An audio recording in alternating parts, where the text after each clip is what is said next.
Hi hello friends, నేను మీ Venkat. Welcome to our channel. Friends, ముందుగా అందరికీ నమస్తే.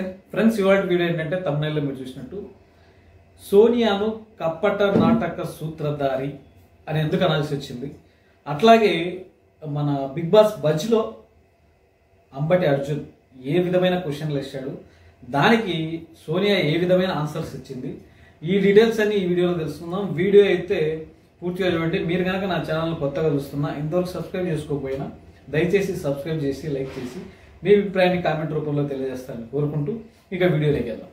ఫ్రెండ్స్, మామూలుగా బజ్ అనేది ఎలిమినేట్ అయిపోయిన తర్వాత ఆ కంటెస్టెంట్ని ఇంటికి వెళ్ళేటప్పుడు ఓ 10 మినిట్స్ బయటకు వచ్చిన తర్వాత ఓ 10 మినిట్స్ నాగార్జున గారితో మిగతా వాళ్ళతో మాట్లాడిన తర్వాత ఇంకా ఇంటర్వ్యూకి అయితే తీసుకెళ్తారు. ఆ బజ్ ఇంటర్వ్యూ ఇచ్చిన తర్వాత బయటకు పంపిస్తారు. ఆ బజ్ ఇంటర్వ్యూలో అంబటి అర్జున్ వచ్చేసి చాలా చాలా అంటే చాలా డైరెక్ట్ క్వశ్చన్స్ వేసాడు. ఆ క్వశ్చన్స్ ఏంటంటే, ఫర్ సపోజ్ సోనియా కానీ, సోనియానే కాకుండా ఇంకొకరు ఎవరైనా ఉంటే ఆ క్వశ్చన్స్కి అక్కడ చాలా అంటే జనాల్లో ఉన్నటువంటి ఫీలింగ్ని కానీ మీమ్స్ని కానీ వాళ్ళు ఏదైతే ఎక్స్ప్రెస్ చేయాలనుకుంటున్నారో అది అక్కడ ఉన్నటువంటి హోస్ట్ అర్జున్ అయితే క్లియర్గా అడిగేశాడు. అంటే ఒక వ్యక్తిని ఎంత దారుణంగా అయితే అడగకూడదో అంత దారుణంగా మొహం మీద అడిగేశాడు.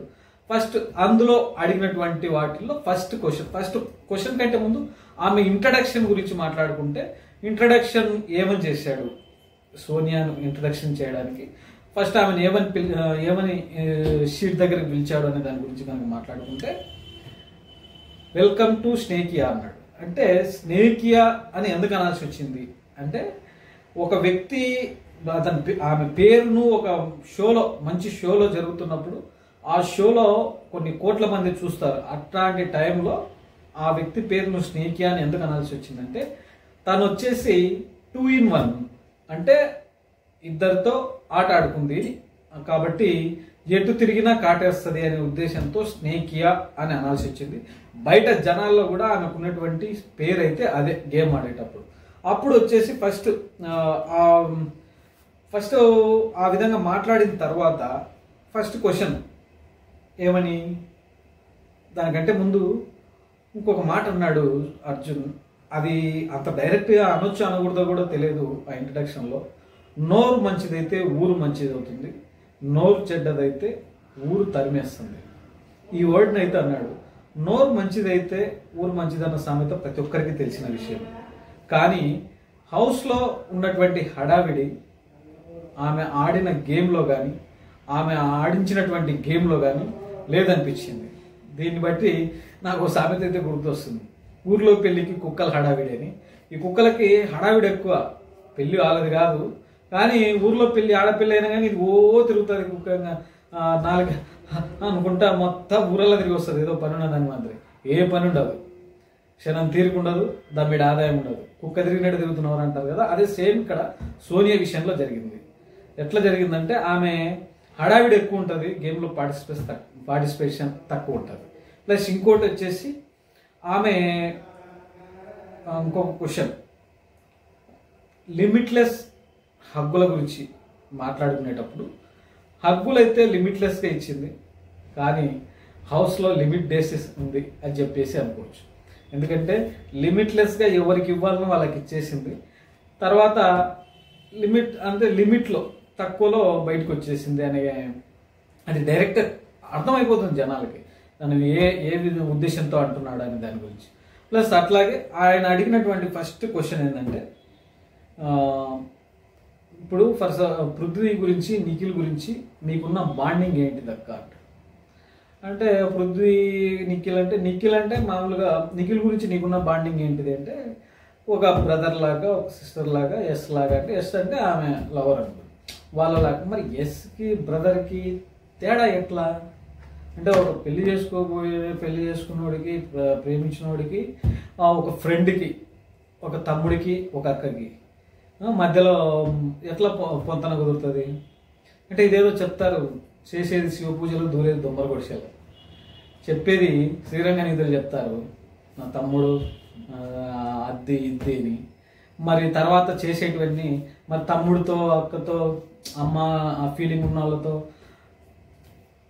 హగ్గులేంటి, హగ్గులో కూడా తేడాలు ఉంటాయి అంటారా? నాకైతే తేడాగానే కనపడింది. ప్లస్ అక్కడ పృథ్వీ విషయంలో, నిఖిల్ విషయంలో తేడా.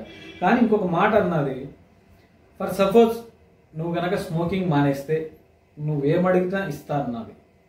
అంటే ఏమడిగాడు, ఈమె ఏమి ఇవ్వాలనుకుంది, అసలు ఇచ్చిందా ఇవ్వకుండానే బయటకు వచ్చిందా? నా క్వశ్చన్. స్మోకింగ్ మానేస్తే ఏమడిగినా ఇస్తా నీకు అన్నప్పుడు ఆయన ఏమడిగాడు, ఈమె ఏమి ఇచ్చింది, ఇచ్చిందా ఇవ్వకుండా వచ్చిందా? క్వశ్చన్ మార్క్ మీకు తెలిసి కామెంట్ రూపంలో పెట్టండి. ఇంకోటి రెండోది, ఆమె వచ్చేసి మరి పృథ్వీ వచ్చేసి కోపం ఎక్కువ, యాంగ్రీగా ఆడుతున్నాడు కదా, ఆ విషయం తప్పు అని మీకు తెలుసు కదా, మరి ఎందుకు ఆపలేకపోయావు?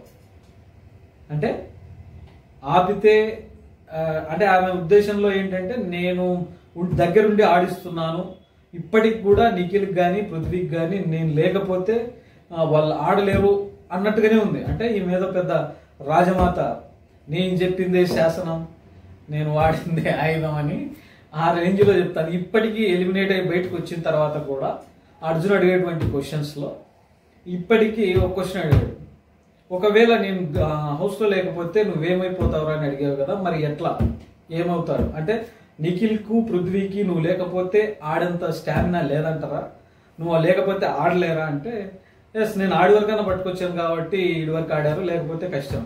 అంటే ఈ దెబ్బతో నిఖిల్ పృథ్వీ ఆడలేరని డైరెక్ట్ చెప్పేసినట్టేనా? నాకు అర్థమైంది అయితే నేను లేకపోతే వాళ్ళు ఆడలేరు, అసలు నువ్వు లేకపోతేనే బాగా ఆడతారనే నాకైతే తెలుసు, నాకు అనిపించింది. ఎందుకంటే నువ్వు ఆ ఫస్ట్ వీక్ నువ్వు పరిచయం కాకముందు first week Nikhil game number 1 ఆడాడు, పృథ్వీ నెంబర్ 1 ఆడాడు. తర్వాత నువ్వు ఎప్పుడైతే పరిచయం అయ్యావో అప్పటి నుంచి నిఖిల్ గేమ్ సర్వం జగన్నాథం సున్నా చుట్టుకొని పోయింది. ఎందుకంటే ఆ విషయాన్ని గేమ్ చూసిన ప్రతి ఒక్కరూ చెప్తారు. కాబట్టి ఆమె ఇప్పటికీ కూడా, సోనియా ఇప్పటికీ ఎలిమినేట్ అయ్యి బయటకు వచ్చిన తర్వాత కూడా నేను చెప్పిందే కరెక్ట్, నేను నాకు గైడెన్స్ చేసేంత సత్తా ఉంది, అది ఇద్దేని అంటుంది. ఆ మాటకు కూడా ఇతను అర్జున్ ఆ మాట అన్నాడు, ఓన్లీ ఇక్కడ పార్టిసిపేషనే ఉంటుంది, నాకు గైడెన్స్ కూడా ఉంటుందని అక్కడ లోపల మాదిరి. అంటే మీ ఇష్టం అన్నట్టుగా మాట్లాడుతుంది.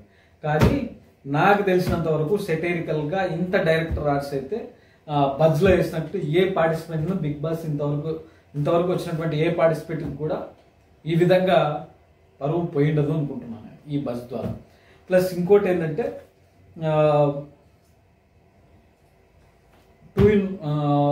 ఇద్దరు ట్రూ ట్రాక్, అంటే 2 ట్రాక్, ఒక లేడీ 2 జెంట్స్తో ట్రాక్ నడిపింది. ఆడికి తెలియకుండా ఈడికి తెలియకుండా ఆడికి ఏం కాదు, ఇద్దరికి తెలిసే నడిపింది. కానీ పర్సనల్గా ఏం నడిపిందో తెలియదు. అదే విషయాన్ని స్విమ్మింగ్ పూల్ దగ్గర తను పృథ్వీతో, అరే నిఖిల్ను కట్ చేసేద్దాంగా, లైట్ తీసుకుందాం, నిఖిల్ ఇంకా కొంచెం నాకేదో వెన్నుపోటు పొడిచేవాళ్ళలాగా మాట్లాడుతున్నాడు, మన ఇద్దరం కలుసుకుందాం, నిఖిల్ను సైడ్ చేసేద్దాం అన్న పాయింట్లో ఆ పాయింట్ చెప్పావు. అంటే నువ్వు నిఖిల్ దగ్గర ఆ విషయాన్ని చెప్పావా? చెప్పలేదు.